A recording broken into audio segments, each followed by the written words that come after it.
नमस्कार आप सभी को राजस्थान क्लासेस के यूट्यूब प्लेटफॉर्म पर मैं आदर्श कुमावत आप सभी का बहुत बहुत वेलकम करता हूं।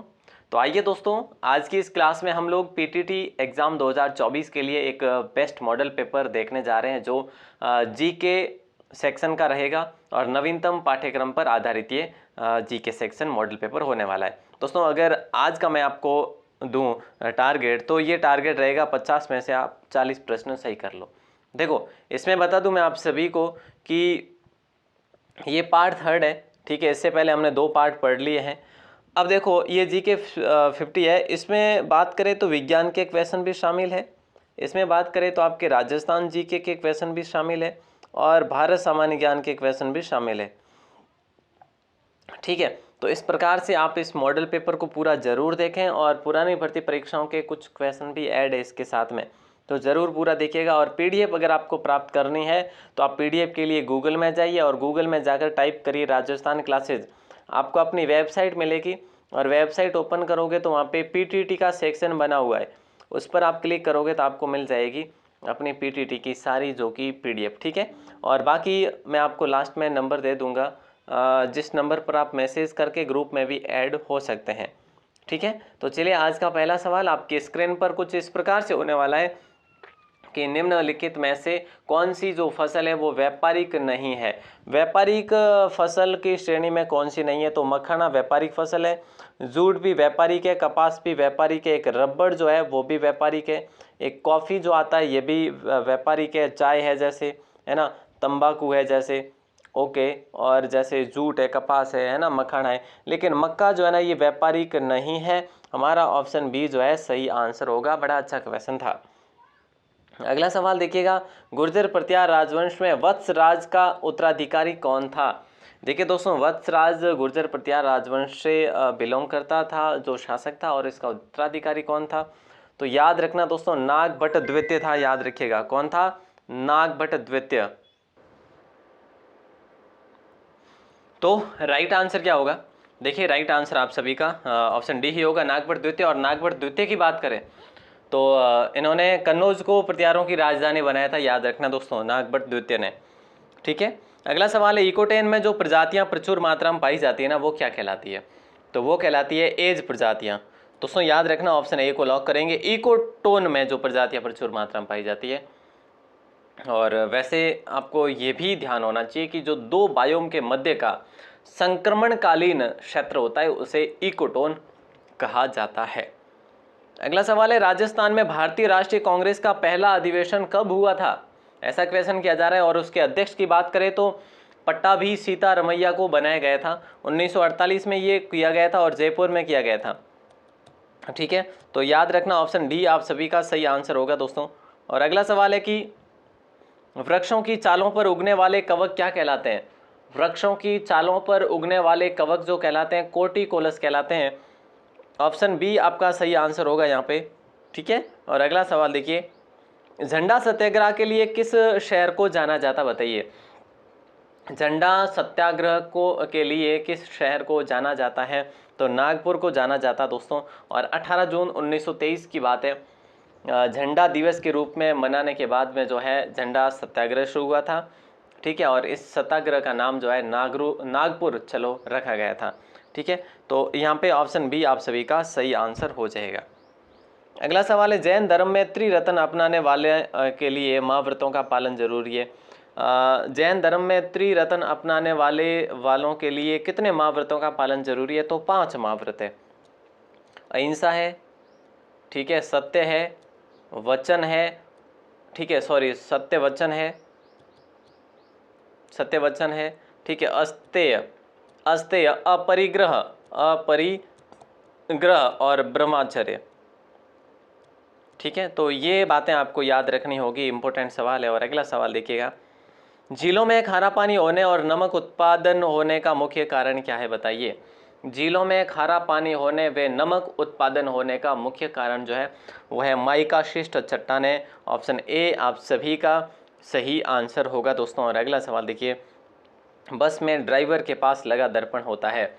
बस में ड्राइवर के पास लगा दर्पण होता है, वो होता है उत्तल दर्पण दोस्तों। ऑप्शन ए आपका यहाँ पे भी सही आंसर होगा।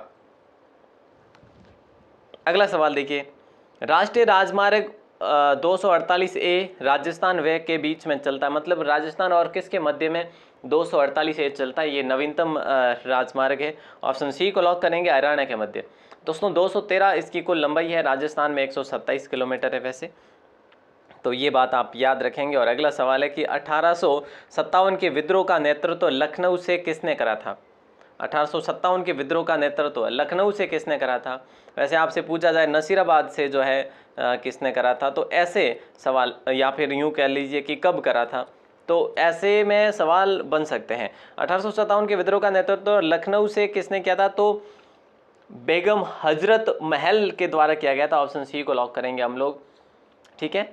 अचक व्यसन था दोस्तों। और अगला सवाल देखिए कि राजस्थान संगीत संस्थान कहाँ पर अवस्थित है, बताइए। राजस्थान संगीत संस्थान की बात करें, यहाँ पे होता क्या है दोस्तों, विभिन्न प्रकार के वाद्यंत्र, नृत्य और गायन का प्रशिक्षण प्रदान किया जाता है जो भी इच्छुक अभ्यर्थी होते हैं। तो ऑप्शन डी आपका लॉक हो जाएगा। जयपुर में स्थापित हुआ था और 1950 में स्थापित हुआ था, ये बातें आप लोग याद रखेंगे। और अगला सवाल है कि निम्नलिखित में से 1912 में दिल्ली षड्यंत्र किसके द्वारा रचा गया था? निम्न में से 1912 में दिल्ली षड्यंत्र किसके द्वारा रचा गया था? तो रास बिहारी बोस के द्वारा रचा गया था, रास बिहारी बोस के द्वारा। तो दोस्तों याद रखना, ऑप्शन ए आप सभी का सही आंसर होगा। और आगे बढ़ते हैं, अगले सवाल को देखते हैं। हालांकि 1912 में कब की बात है? 23 दिसंबर 1912 की बात है। लॉर्ड हॉर्डिंग पर बम फेंका गया था। और वैसे हम बात करें तो कहाँ पे? दिल्ली में, ठीक है। तो ये सारी बातें आपको, प्लानिंग किसकी थी? रास बिहारी बोस की थी। अगला सवाल है कि चित्तौड़ के दूसरे साके में बहादुर शाह का मुख्य सेनापति कौन था? दोस्तों पहला साका कब हुआ था? आपसे अगर ऐसा सवाल बन जाए तो 1303 में। दूसरा साका कब हुआ था, ऐसा सवाल बने तो 1534 में। और तीसरा साका कब हुआ, ऐसा सवाल बने तो 1567-68 में। तो ये बातें आपको याद रखनी है। और यहाँ पे दूसरा जो है, दूसरे साके में बहादुर शाह का मुख्य सेनापति रूमी खान था। ऑप्शन ए आपका लॉक आंसर होगा। बड़ा अच्छा क्वेश्चन था। अगला सवाल देखिए, बंगाल में मुस्लिम पुनर्जागरण का पिता किसे माना जाता है? बंगाल में मुस्लिम पुनर्जागरण का पिता किन्हें माना जाता है? तो ये माना जाता है नवाब अब्दुल लतीफ खान को माना जाता है, ऑप्शन सी को। और आगे बढ़ते हैं। हालांकि अगर देखा जाए तो इनका शिक्षा के प्रति जो है, शिक्षा के क्षेत्र में इनका बहुत योगदान रहा था। कातन बावड़ी राजस्थान के किस जिले में स्थित है, बताइए दोस्तों। तो कातन बावड़ी राजस्थान के जोधपुर जिले में स्थित है।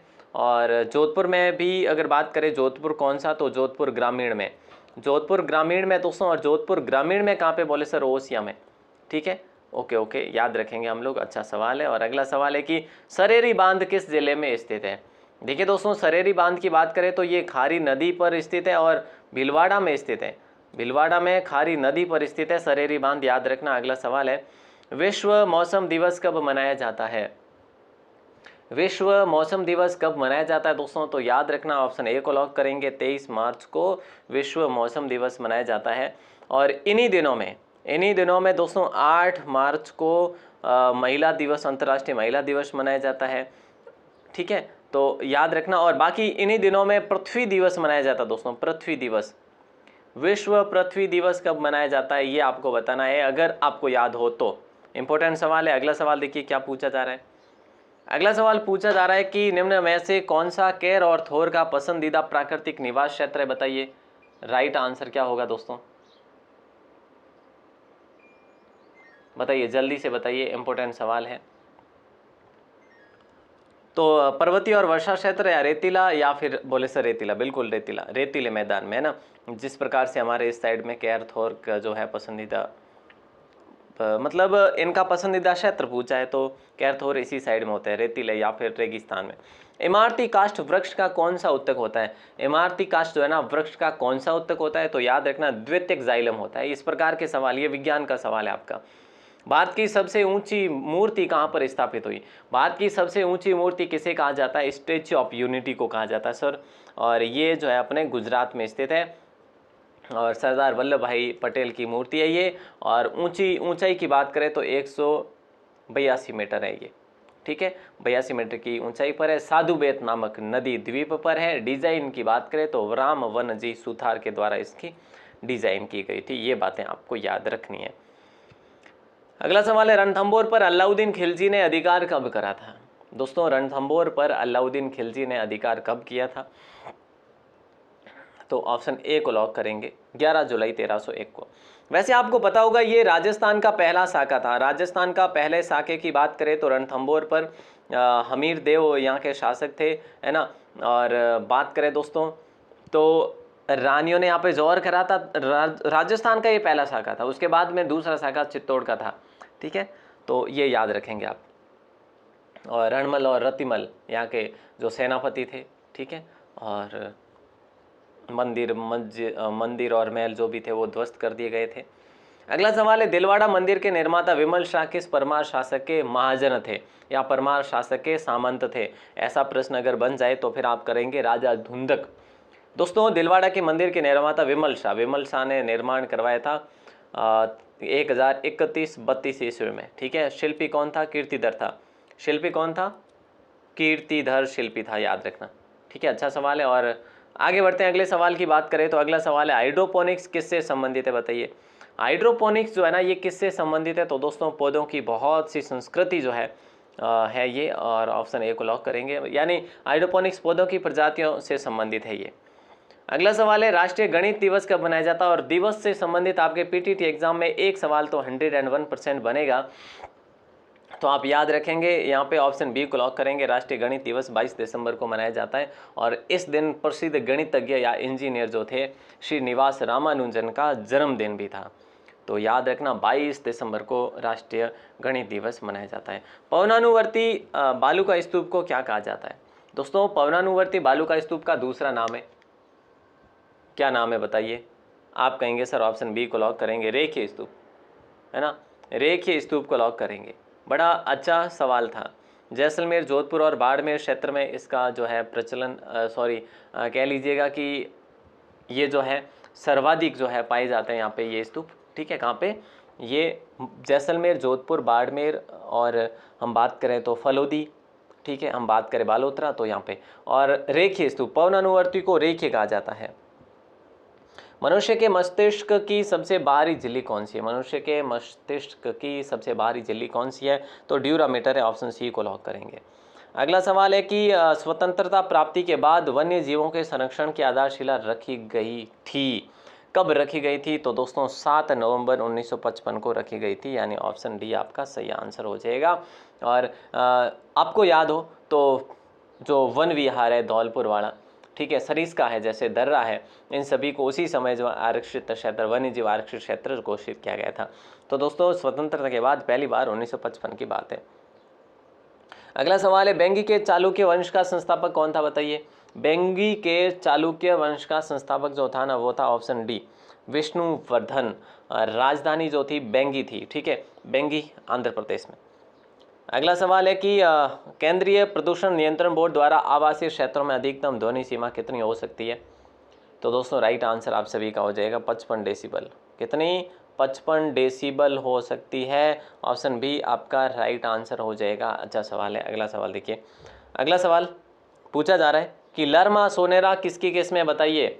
लरमा और सोनेरा जो है ना ये किसकी किस्म है दोस्तों? जैसे शरबती भी है, शेरा भी है, कल्याण भी है ना, सोनालिका भी है, और हीरा भी है, सारन भी है, एक चंपारण भी इसे कहते हैं। तो ये सभी गेहूं की किस्में हैं दोस्तों, लरमा है ना, सोनेरा, और मैंने आपको बताया कि कल्याण सोना है ना, कल्याण सोना भी है, और क्या है, शेरा भी है ना, शरबती भी है, और क्या है सर, और देखो मैंने आपको बताया कि चंपारण भी है, ठीक है। तो ये सारे के सारे किसकी किस्में? गेहूं की किस्में हैं। अगला सवाल है देखिए, ब्राउन स्पॉट रोग किस फसल में होता है? बताइए। ब्राउन स्पॉट रोग जो है ना किस फसल में होता है? तो ऑप्शन डी को लॉक करेंगे, मक्का फसल में होता है ब्राउन स्पॉट रोग।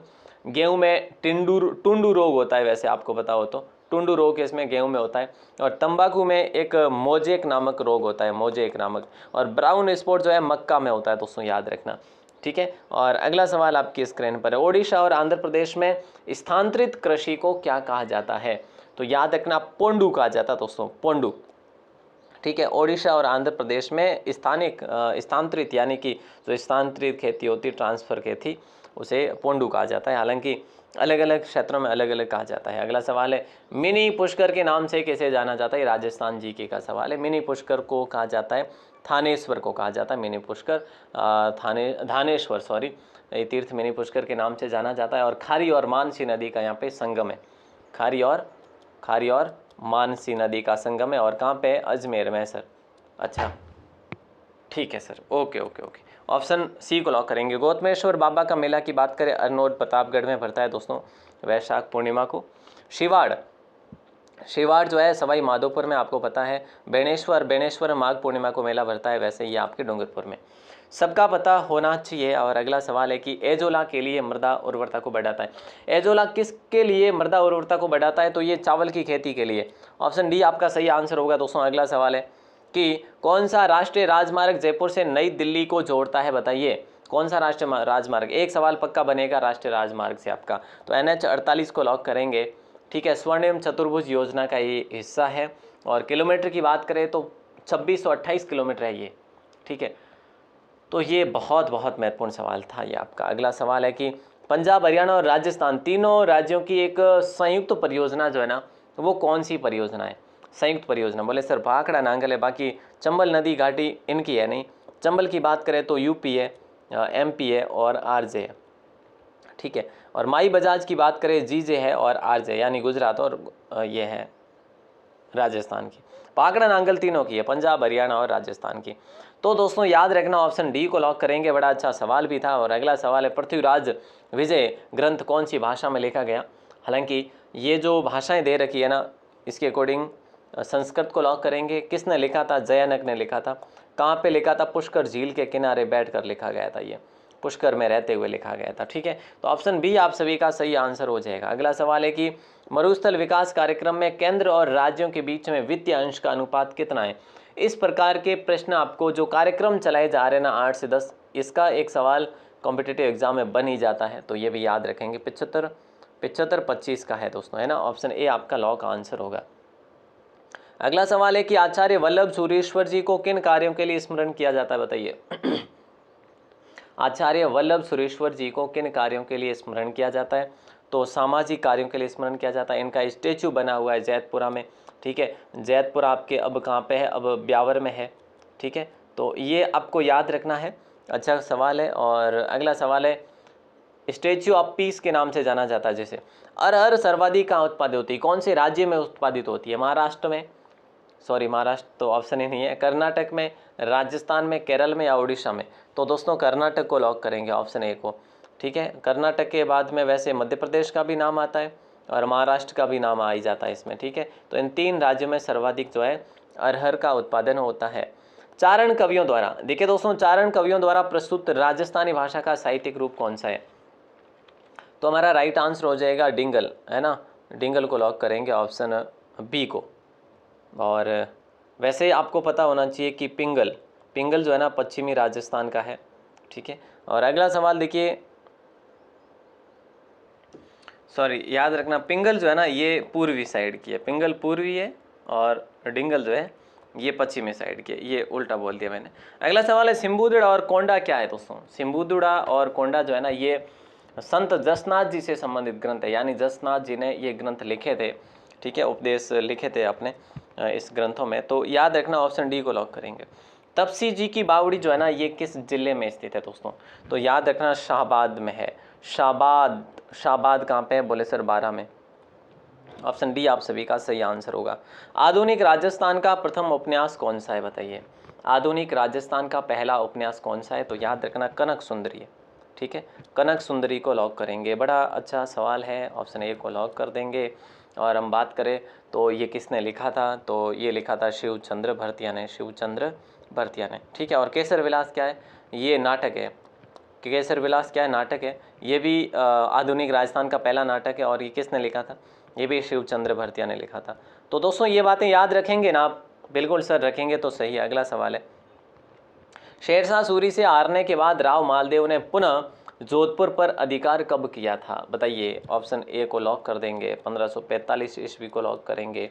ठीक है, बड़ा अच्छा सवाल है। और वैसे देखो कई बार एग्ज़ाम में ऐसा भी लिखा आता है, सॉरी एग्ज़ाम में क्या कई पुस्तकों में 1546, तो 1546 में वापस जो है अधिकार करा, लेकिन कई किताबों में 1545 है। तो दोनों ऑप्शन तो आएंगे नहीं, ऑप्शन एक ही आएगा आपके।